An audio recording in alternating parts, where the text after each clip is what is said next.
You want Eurosport by Ford, Formula One's most successful team. Hitachi.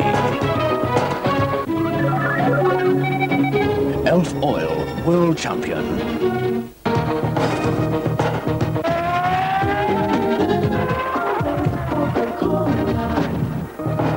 And Goodyear.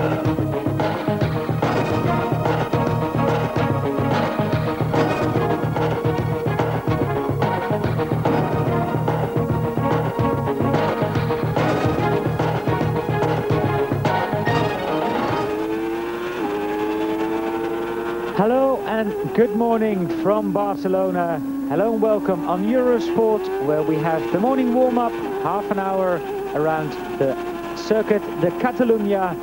And John, it's a glorious day. It's currently just over 18 degrees. There was a lot of clouds when we got onto the circuit this morning, but the clouds been lifted and it's nice and warm. And I think the big question is Michael Schumacher going to be the fastest man out there this morning? And how close is the rest going to be if he is? Thank you, Allard. And really, I think we're going to have to wait and see, because with the change of regulation, the reduction in downforce that was introduced for the Spanish Grand Prix, now cars are really running in the race setup. We're going to have to see whether what we watched over 2 days of practicing and qualifying will have any relation to what we're going to see this morning. And the big difference, I think, is that teams worked very, very hard to try to regain the lost downforce in qualifying, but come the Grand Prix itself, you've got to be able to be quick down this very long pit straight. You've got to be fast onto the corner, onto that straight, and I think it's almost a totally new game for everybody. All 26 qualifiers out this morning. The one non-qualifier, Andrea Montermini, who is still in hospital after his shunt yesterday morning. Andrea, who went off at the beginning of that long straight, had a horrific accident, but sustained very little injuries. He's got a cracked heel, he's broken his little toe, he is in good spirits, was watching the bullfighting last night, and is just at this moment trying to get some sleep. Well, it's very good news indeed, because that looked yet again an awful accident. It happened just right in front of the pits this time, and it did come at the end of that 1.5 hour session, the practice session. And of course, immediately people's fears were very bad, but the news quickly returned from the medical center that the injuries sustained by Montermini were very light, and in fact he is resting in hospital this morning. Surprised to hear he watched the bullfight after what he'd been through last night, but there you go. That maybe goes part way to explain part of the makeup of a Grand Prix, or just simply a racing driver. John, there's one thing, while we are watching David Coulthard being pushed back into his garage, there's one thing I would like to say, that is that he had a very big accident indeed. There was a big hole in the front of the car, but basically the chassis stood up very well on the impact. Well, that's certainly the impression that the Simtech team are giving. They were very happy indeed that in an impact speed of approximately 215 kilometers per hour, that the car retained its integrity to the level it did. But what for me was more interesting was the fact that, talking to other teams, their exit speed or corner speed was only about 220 kilometers per hour. So it appears that from the point where the car was running wide, it got off the track, it got onto the grass, eventually went out of control, that Montermini still had his foot planted firmly on the throttle pedal, wide open.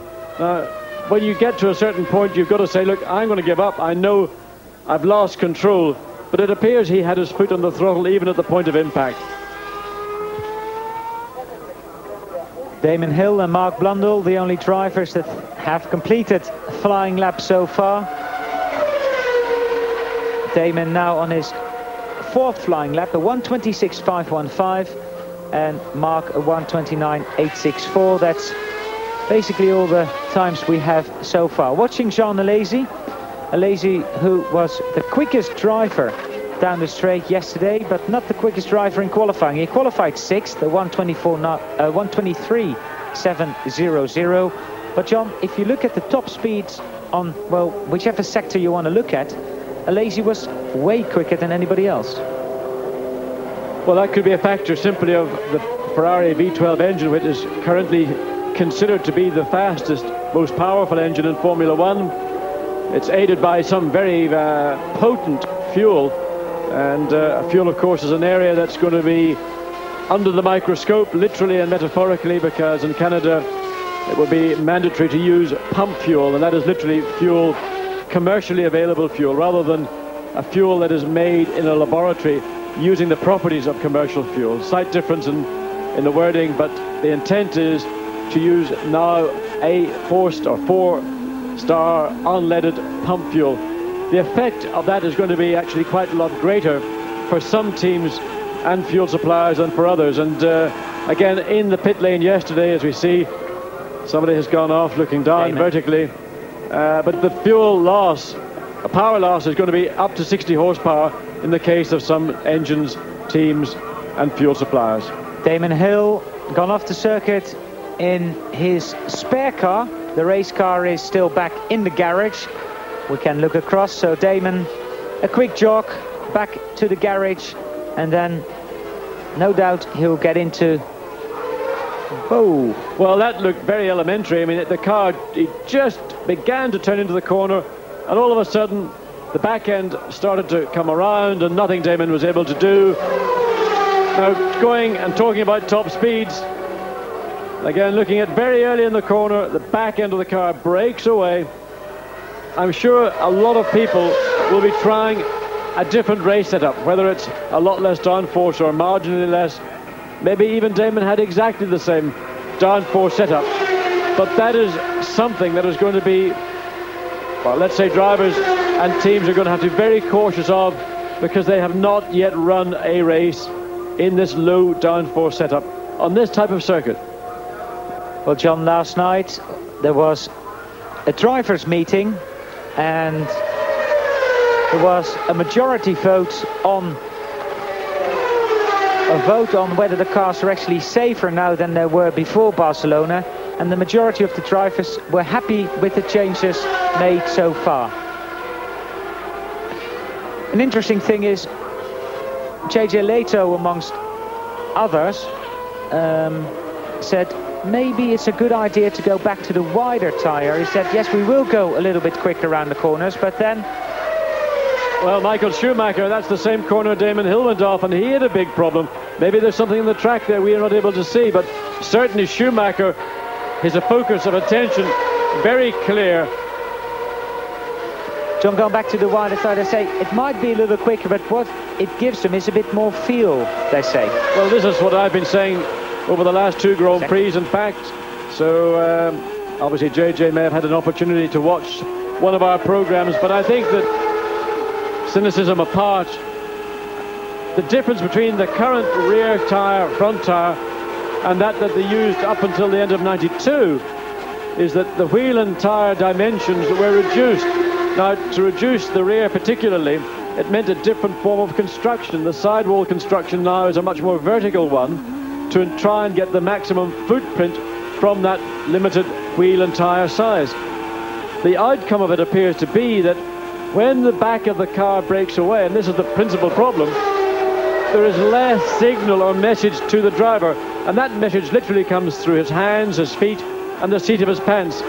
It appears that drivers feel that the wider wheel and tyre that they used up until the end of '92 gave more progressive feedback, and therefore they were able to recognize more quickly and therefore also control more easily any breakaway. And Damon Hill, that incident you saw, was a very clear example of what happens when the back of the car breaks away.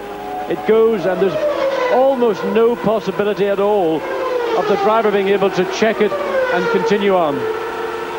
Michael Schumacher's lap, the last lap, a 1:25.214, a long way away from his pole position time, is 0.9 of a second quicker than Damon Hill's. Then is Martin Brundle, Eric Comas, Eddie Irvine, David Coulthard, and that's a current situation, not what you see on your screen at the moment with Morbidelli and Panis. So Irvine and Coulthard up in the top 6, we're going to be back after the break here on Eurosport with the remaining 18 minutes of the morning warm-up from Barcelona. Stay with us. We're watching Mika Häkkinen, car number 7. Mika on his first flying lap. And just running into his garage literally and jumping into the car is Damon Hill, who is now in his race car, the spare. You saw it earlier on in this session, is well and truly buried in the gravel. So Michael Schumacher, a 1:25.214. Schumacher currently in the pits. JJ Leto in second, a 1:25.605. Currently in the pits. And David Coulthard, a 1:26.109. Then Damon Hill on a 1:26.515. That is a top 4, and there are just over 17 minutes to go during the morning warm-up. One of the areas that teams are focusing on very closely this morning is what is going to happen for the Grand Prix. They've worked out at the end, and there one of the two, LaRousse, a very smoky one. It's Eric Comas. But going back to the race itself, because there's a very long and slow pit entry, the mandatory 80-kilometer speed limit in the pit lane, and equally the time taken to get back out onto the circuit, a team is going to lose on average 40 seconds. 2 pit stops, 80 seconds, almost the time to take 1 lap. A team has got to decide, can it take the risk and do the 2 stops, or can it take the risk and go for 1 stop? And I think what we see here this morning will basically determine what teams will decide to do. That's all, of course, balanced by how the tyre performs, the Goodyear C compound, and of course for Goodyear this is a landmark Grand Prix. It will be their 300th Grand Prix victory, and that will be something they will be celebrating a little later in June in London at a special luncheon where they will launch a book commemorating every 300 or each of the 300 victories in Grand Prix racing they've achieved. Mika Häkkinen goes fastest while we watch Damon Hill getting out of the pits in his race car, and that'll be the first lap he'll do this morning with that car. Schumacher second, Coulthard coming into the pits is third, and Leto fourth, and Schumacher is the man driving out of the pits just in front of Damon Hill.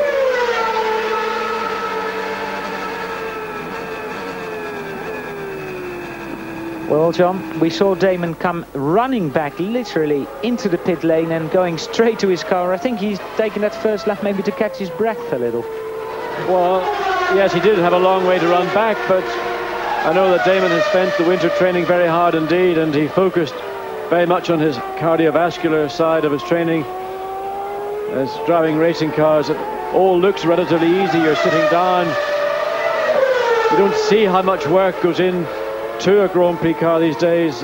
Also, what you don't feel sitting at home watching on television are the loads that are being generated by Grand Prix cars. And even with the reduction in downforce, this new rule being implemented in Spain, there are still very, very high G loadings, not least of all under braking.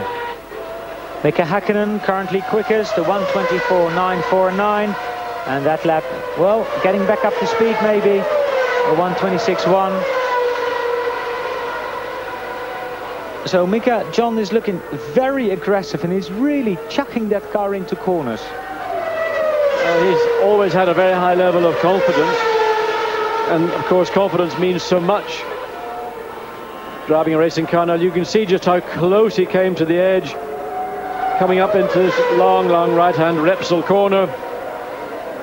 So that is an indication of what Mika Häkkinen is thinking right now, and if he can run like that and has got that degree of confidence, it's so valuable. And as he said before this Grand Prix, in his sort of mixture of Finnish English, I'm going to win this race. It would be his first Grand Prix victory if that was the case, and of course the first for this partnership between McLaren and Peugeot. Mika qualified on the front row Monaco. That was his best qualifying position ever, but did not get any further than Saint-Devote. Currently fastest in this morning warm-up. Michael Schumacher, we saw him go straight back in with the Benetton Ford, and Damon Hill did not go in. He is on the circuit, and it took him 11 minutes and 1 second to get back into the car and complete his first lap. And Mika Häkkinen quicker again, 1 minute 24.616. And if you contrast that to his qualifying time of Saturday afternoon, he did a 1:22.660. So 2 seconds difference between qualifying and how his car would be. And I'm assuming that in spite of the time lost entering and leaving pit lane, that the majority of teams are going to opt for the 2-stop race. Oh, and Häkkinen, that made a little error, you see, on the turn in. The back end wanted to leap out. He had to straighten the car up. And if he doesn't come in this lap, certainly this will be, in my opinion, marginally slower than his current best.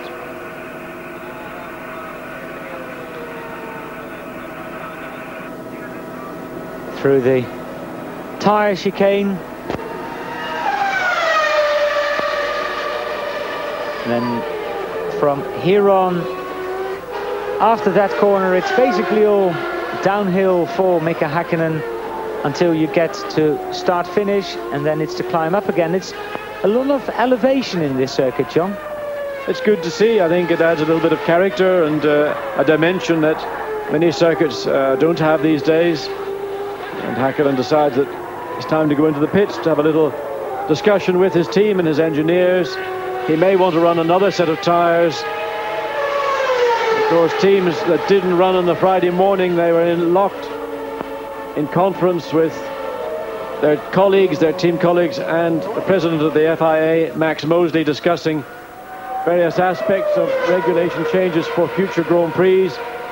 And the consequence was that a number of teams did not take part in that 90-minute practice session.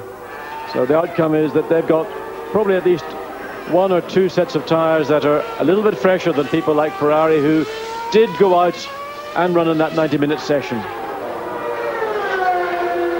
Ferrari running a lot of downforce. I don't think you can get much more wing on that car, John. Well, they're in the position where they can pull the downforce. They've got a lot of horsepower right now. They can afford to put the downforce on and still have high top speeds. They currently have got the best options of anybody here this weekend.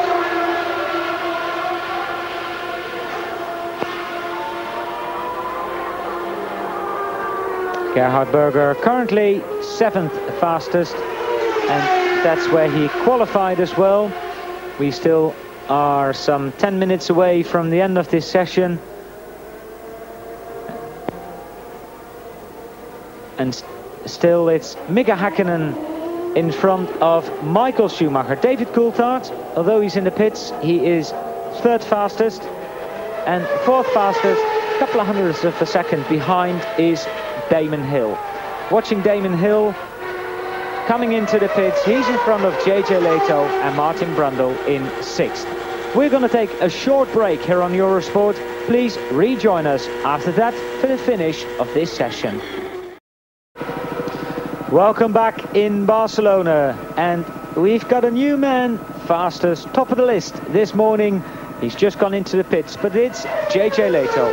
He did a 1:23.834, and that is 0.8 of a second quicker than fellow Finnish driver Mika Häkkinen's managed so far. But it's within a second of what he achieved in qualifying on Saturday afternoon.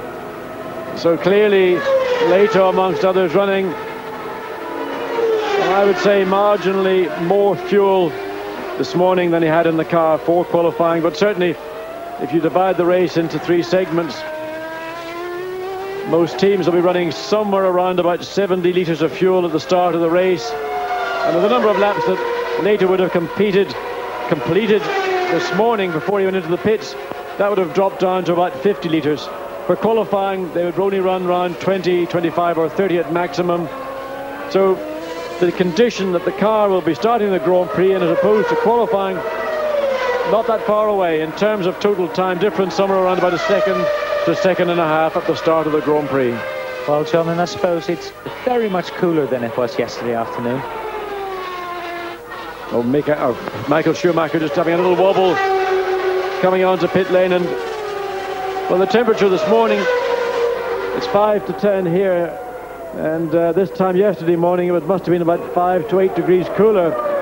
And if this temperature starts to climb at this early part of the day, we can anticipate a very warm start indeed to this afternoon's Grand Prix. Oh, just to give you the top 5, JJ Leto, Mika Hakkinen, Michael Schumacher in the second, Benetton Ford, David Coulthard just ahead of Damon Hill. And there we see it on our screen, the difference between JJ and Mika, nearly 0.8 of a second. But Michael Schumacher probably on a very quick lap. And of course there's more people out on the circuit, so I wouldn't be surprised to see things change fairly rapidly indeed. Well, whatever has happened to JJ Leto, he certainly found the balance and the handling with his Benetton Ford that he really has been looking for since he made his return. First of all in Imola, but then in Monte Carlo. And things began to work for JJ during Saturday morning and then in qualifying, and it's continued this morning. His teammate Michael Schumacher, team leader Michael Schumacher, completes his 9th lap, and we wait to see, and it is an improvement, 1:24.520, but that's still 0.8 of a second slower than JJ Leto. Creeping into the top 5, Ukio Katayama, 25.160. And Ukio again out-qualifying teammate Mark Blundellson, although by a little bit, 12 thousandths of a second. He is in front of Mark in 10th. Well, Ukio Katayama has been the man that we have considered to be the most improved driver of 1994, as we see his teammate Mark Blundell almost getting into the same areas of difficulty that Montemini did, and that is not a part of the circuit you want to be. That is a danger zone out there. You can see what can happen. The car getting the nose getting off, the wheels getting off the ground, and you cannot allow yourself to get that wide on the exit of that corner so early in the exit. Mark Blundell still pounding away around the track. I'm sure he realizes that errors like that are not what he wants to be seen to do. Well, David Coulthard very rapidly deciding he wanted to go into the pits. Now, David's never done a pit stop in a Formula 1 car before, and maybe he just wanted to see how quickly he could get into that pit entry, John. Of course, there's no speed limit until you get into the pits. There isn't, but it is a reasonably slow entry because they've got these water-filled barriers that form quite a narrow entry. And of course, once you hit pit lane itself proper, then there is that 80-kilometer speed limit. The advantage on one hand is that Williams are the first garage in the pit lane. The downside is that when one of the two Williams leaves, they've got to be accurate and maintain their speed down the pit lane. Now, I understand in some cars there is a device that in the pit lane they can push a button, and that will limit the car to 79 kilometers per hour in the pit lane. It will not go any quicker. Some other teams have been saying, is that a legal or questionable mechanism on the car? Because if you can do that to maintain that speed limit, then there are other things that you could equally do which would definitely be outside of the regulations. JJ Leto, 1:23.834. That was his fastest time. Michael Schumacher coming very close indeed. A 1:24.021. So it's Benetton 1-2, and they're very close indeed. 0.2 of a second basically between Michael Schumacher and JJ Leto, and Leto the fastest man at the moment. Well, let's not get too carried away by the competition within the Benetton team, but certainly this is the first time Michael Schumacher has felt any competition from a teammate. I think almost back to the days of '91 when Nelson Piquet was the man, the #1 driver in the Benetton team, and Schumacher was the cub driver coming in. rattling the cage of Piquet to the point that he wasn't with Benetton in '92. 2 minutes to go, both Williams in the garage, and if they want to do a flying lap, they should get out relatively quick. Leto, Schumacher, Häkkinen in third, Coulthard fourth, Katayama fifth, and in sixth position now Damon Hill. Martin Brundle seventh, Eddie Irvine eighth, Gerhard Berger in ninth, and Jean Alesi is 10th. 11th, Pierluigi Martini, 12th, Rubens Barrichello. Now, John, Barrichello back in 12th. Could that be he might be running a lot of fuel? It's possible. I think that a lot of teams, particularly teams outside of the top four, Jordan, Sauber, Tyrrell, Footberg, for example, may well take a serious look at a one-stop race. In many respects, it's the option that is the easier option. While you may not be quite as competitive at the start of the race, come the middle, when you do make your tyre stop, you will be able to run very strongly in the middle, and you will not have to come in towards the end of the race. And it is going to be literally a toss of the coin, I think, to which strategy is going to be the quicker one or the better one. Quicker doesn't always mean better. It's going to be an interesting choice. 40 seconds remaining for the drivers until the end of this session. And watching the Ferrari of Jean Alesi. Alesi currently in 10th position. There's Leto, who crosses the line in the pits. He will come back in the garage, and that's the end of his morning warm-up. Michael Schumacher still out on the circuit, and Michael getting closer yet again, John, to JJ Leto, but I think that was a checkered flag. So Michael Schumacher, I think, has been beaten for the very first time in a long time. Certainly has been, but I don't think we should take too much notice of it. But from JJ's point of view, obviously he'll be delighted to top the lists, even though this is an unofficial session. And let's say the team, the Benetton 4 team, have got such a control right now in Formula One. It may well have been something that they said, well, look, you know, we'll put Leto out with less fuel in his car than Schumacher, and if he is quicker, great. It'll do JJ a power of good. It'll give his self-esteem, his confidence, a massive boost. And when you're starting on the second row of the grid, as JJ Leto is doing, well, what better way to prepare for the Grand Prix this afternoon? The only thing I'm not sure about is whether Schumacher crossed the line before or just after the checkered flag, so he might have one more lap. If not, then it's definitely JJ Leto that's quicker, and Michael Schumacher has not crossed the checkered flag, because he will do so now.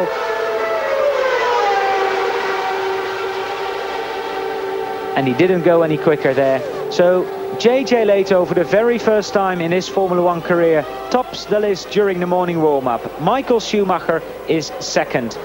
The two Benetton Fords 0.8 of a second quicker than the fastest McLaren.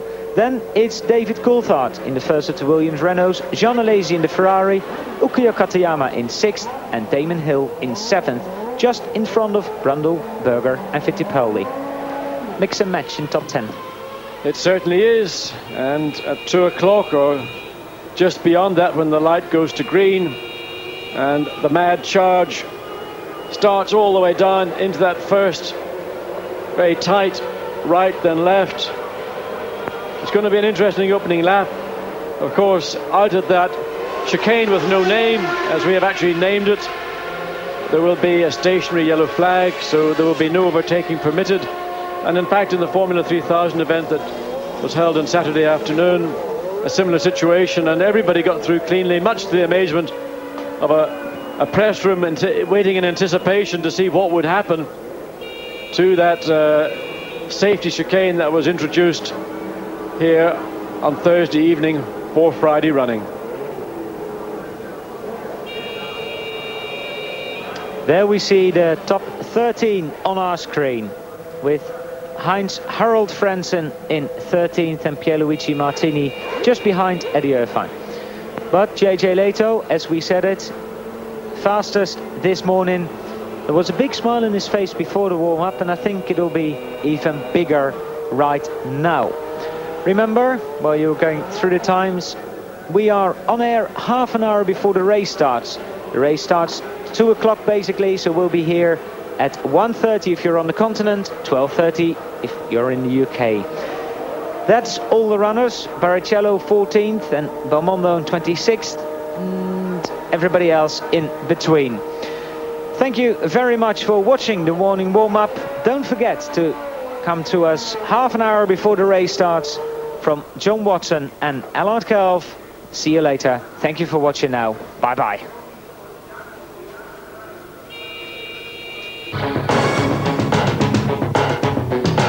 The Formula One World Championship is brought to you on Eurosport by Ford, Formula One's most successful team. Hitachi,